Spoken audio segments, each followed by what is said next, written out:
Hey everybody, it's Amy Gretchen. Welcome back. In today's video, I am going to be working on another Project Life process spread. This is from the year 2019 and it is week 25. So it is, I think it's the 10th of June or something like that. So we are quickly approaching a year from this date, which is kind of crazy to look back on where we were then and how much seems so similar to what it is right now, but so very different in our current situation. I have really loved, and I know that I've said this several times before, but I've really loved going back and working on my project life from past years, opposed to living my life and then working on the project. It's really fun, I think, to go back and relive these memories. Of course, I prefer to write my journaling as it is like in the moment as I remember it. So I do prefer that. But since I have been keeping a journal, a story journal, if you don't know what that is and want to have some information, I do have a video that I will link below and have up in the cards if you guys are interested what my story journal is. But it just allows me to be able to tell these stories from years past, but still keep the story current and still keep it relevant to 2019 or the summer of 2019. So for this kit, or for this spread, I'm using Ali Edwards' June Stories by the Month kit. I loved this kit when it came out last year as digital because I loved the design, but I especially loved the colors. I don't use orange a lot, and I do like the color orange. It's not my favorite, but I do like it, and it was just fun to be able to use. I mean, it is definitely a warmer summer type color, and so I was so happy to be able to incorporate it into my project life. And I also really loved that type that had all the lines in it. I just thought that was really cool, so I wanted to use all the cards that had that type in it. You can see the loving card that I was just working on, and then bring on the summer fun and around here. Those all have that same type. So it's just a lot of fun. The one thing I really loved about this layout, other than, the design of the cards and the supplies I used and the colors, there's a lot of things I really liked about this. I liked being able to get so many stories told this month, this week. So because I used one less photo, and instead I used that 4x6 card that says "Let's go summer" or "Let's do summer." I don't know what it says, you guys. I can't read it from here, but something about "Let's go summer." And I was able to tell 5 different stories there. And then I had 3 other cards. And then, you can see on the top in the middle, I've got another story there. Actually, that is a quote, so that's not technically a story. But I love that I was able to get so much information into this week. And especially because I didn't remember looking back at the the photos, but once I started looking at and reading some of my journaling, I realized this was kind of a difficult week for me. So it was nice to be able to find the good out of that week and really highlight those moments. I think I do mention in my journaling that I had some anxiety this week, but it's really nice to be able to pull out those good pieces. And that's exactly what I was trying to do as I chose the photos that I did for this week, as well as the ones that just reminded me of the good things that were going on this week.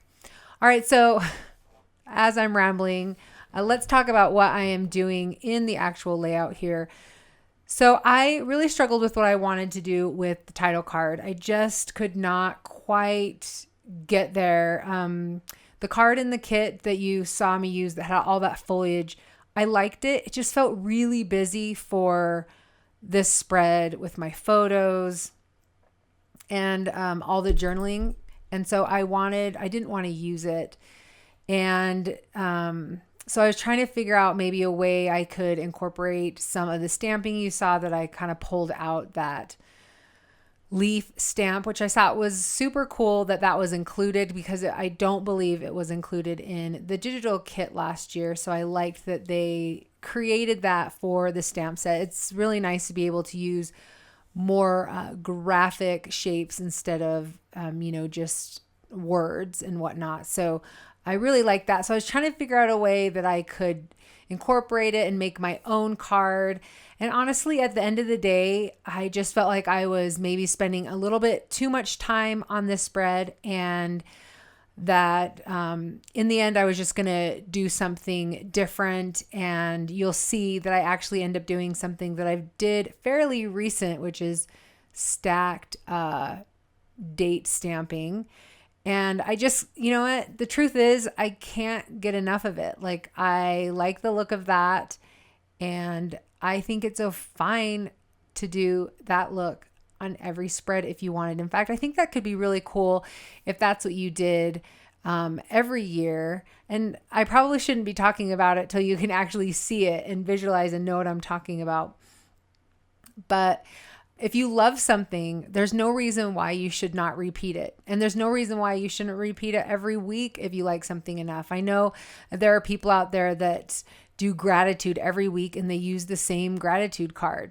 Nothing wrong with that. I think that's awesome. So if there's something that works for you and you want to continue doing it, do it. It does not matter if it is on repeat at all. So you can see that I'm just going through and doing my journaling. So one of the things I was trying to figure out with my journaling is how I wanted to organize it, which stories that I want to tell longer. So you can see that I end up with 3 longer stories on those 3x4 cards, and then 5 smaller stories. So just a couple sentences, little tidbits of things that went on during the week. And I really allowed some of the photos to help me out with those stories. But I was trying to figure out which ones were okay to be smaller and which ones were okay to be longer, or which ones I wanted to kind of highlight more for the week. Sometimes when I've got a photo, I don't always feel like I have to tell a longer story because I have an actual photo with it, but that is definitely not always the case. Sometimes I just want to tell a longer story about an experience, whether or not I've got a photo of it or not. So you'll see that I've kind of hesitated a little bit in some of my journaling, even though I've cut some of it out. I left that 3rd story in that 4x6 card blank because I wasn't sure exactly what story I wanted to tell there. And also one of the other things is I think I doubled up. I think one of the stories that I added to those 5 on that 4x6 card, I also kind of told a similar story on one of the 3x4 cards. So I was trying to figure that out anyway. So it just took me a little bit of time to kind of organize that in my mind. And that's okay if that happens. I actually considered redoing one of the cards, and I was like, no, because honestly, it's not that big of a deal. One of the stories just ends up getting told twice. So there you go. And they're not exactly the same, but anyway, so the last thing that I'm going to be working on, I may or may not add a little bit more embellishments. I think I'm done with the embellishments. So you kind of saw me put those down. I loved the circles. Those circle chipboards were great.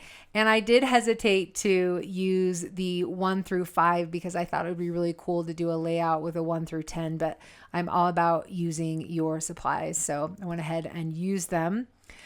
So this is what I was talking about with the date stamp stack. So you saw me do this in a couple of videos ago. You've saw me do this probably every year. I do it a few times because I just love it so much. And this is one of the things that I could definitely see myself doing like every week in one of the 3x4 pockets, is just doing the date stamps this way because I just love the look of it. I think it is just super graphic and really cool. And I just love the black and white. And of course, why not get more use out of this date stamp? I really love it. This date stamp is from Studio Calico, if I haven't said so already, and I will have it linked below. So hopefully it is still available in their shop. So that is it. The very last thing I've decided to do, I wanted to add one more round chipboard And so I was looking at adding it to the title page, kind of adding one of the chipboards right in between the two cards there. But what I ended up deciding, and I had wet paint, or excuse me, the ink was still kind of wet. So that's why I kept getting ink all over the place. But I decided to end up using the stickers. So in this kit, there were some stickers right there that you can see. I love the colors. You guys, I love the colors in this kit. So I was thinking about adding that to the center, but instead of adding it to the center, I actually ended up adding it over, I think the numbers 13 and 14, just kind of off to the side. You'll have to see it in the pictures. I didn't add it in the end here just because that ink was still wet, but I do have it in the pictures, so check that out. Anyway, you guys, that is it for me. I hope you guys have this kit because it is such a great one and it is so fun to play with. So enjoy it if you have it. If not, check it out on AllieEdwards.com. Again, thank you guys so much for being here. I really, really appreciate it. If you like what you saw, please give this video a thumbs up and consider subscribing. And you guys, we will see you in the next video. Bye.